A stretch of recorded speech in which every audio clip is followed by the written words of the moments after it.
ರುಚಿಕರವಾದ ಬೆಂಡೆಕಾಯಿ ಹುಳಿನ ಯಾವ ರೀತಿ ಮಾಡೋದಂತ ನೋಡ್ಕೊಂಬರೋಣ. ಒಂದು ಪಾತ್ರೆಗೆ 2 ಟೇಬಲ್ ಸ್ಪೂನಷ್ಟು ಎಣ್ಣೆನ ಹಾಕಿದ್ದೀನಿ. ಎಣ್ಣೆ ಚೆನ್ನಾಗಿ ಬಿಸಿ ಆದಮೇಲೆ ಅದಕ್ಕೆ ಮೊದಲೇ ಕಟ್ ಮಾಡಿ ತೊಳೆದಿಟ್ಕೊಂಡಿರುವಂಥ ಬೆಂಡೆಕಾಯಿನ ಹಾಕ್ಕೊಂಡು ಒಂದು 10 ನಿಮಿಷನಾದರೂ ಇದೆಲ್ಲ ಸಾಫ್ಟ್ ಆಗೋವರೆಗೂ, ಅದರಲ್ಲಿರುವಂಥ ಲೋಳೆ ಅಂಶ ಬಿಟ್ಕೊಳ್ಳೋವರೆಗೂ ಎಣ್ಣೆಯಲ್ಲಿ ಫ್ರೈ ಮಾಡ್ಕೋಬೇಕಾಗತ್ತೆ.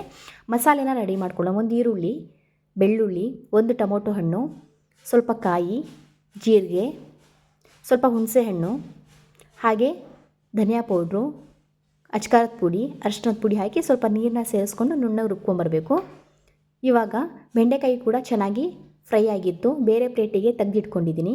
ಅದೇ ಪಾತ್ರೆಗೆ ಇನ್ನೊಂದು ಟೇಬಲ್ ಸ್ಪೂನಷ್ಟು ಎಣ್ಣೆನ ಹಾಕಿ ಸಾಸಿವೆ, ಕರಿಬೇವನ್ನ ಹಾಕಿ ಒಗ್ಗರಣೆ ಮಾಡಿಕೊಂಡು ರುಬ್ಬಿಟ್ಕೊಂಡಿರೋಂಥ ಮಸಾಲೆನ ಸೇರಿಸ್ಕೋಬೇಕಾಗತ್ತೆ.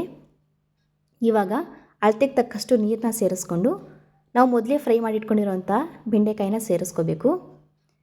ರುಚಿಗೆ ತಕ್ಕಷ್ಟು ಉಪ್ಪನ್ನ ಸೇರಿಸಿ 10 ರಿಂದ 15 ನಿಮಿಷ ಈ ಸಾಂಬಾರು ಚೆನ್ನಾಗಿ ಕುದಿ ಬರಬೇಕು. ಅಲ್ಲಿವರೆಗೂ ಕುದಿಸ್ಕೊಳ್ಳಿ. ನೋಡಿ, 10 ನಿಮಿಷ ಸಾಂಬಾರು ಚೆನ್ನಾಗಿ ಕುದ್ದಿದೆ. ಇವಾಗ ಸಾಂಬಾರು ರೆಡಿಯಾಗಿದೆ. ತುಂಬ ರುಚಿಯಾಗಿರುತ್ತೆ, ಬೇಗ ಮಾಡ್ಕೋಬೋದು. ವಿಡಿಯೋ ಇಷ್ಟ ಆದರೆ ರೆಸಿಪಿ ಇಷ್ಟ ಆದರೆ ಟ್ರೈ ಮಾಡಿ ನೋಡಿ.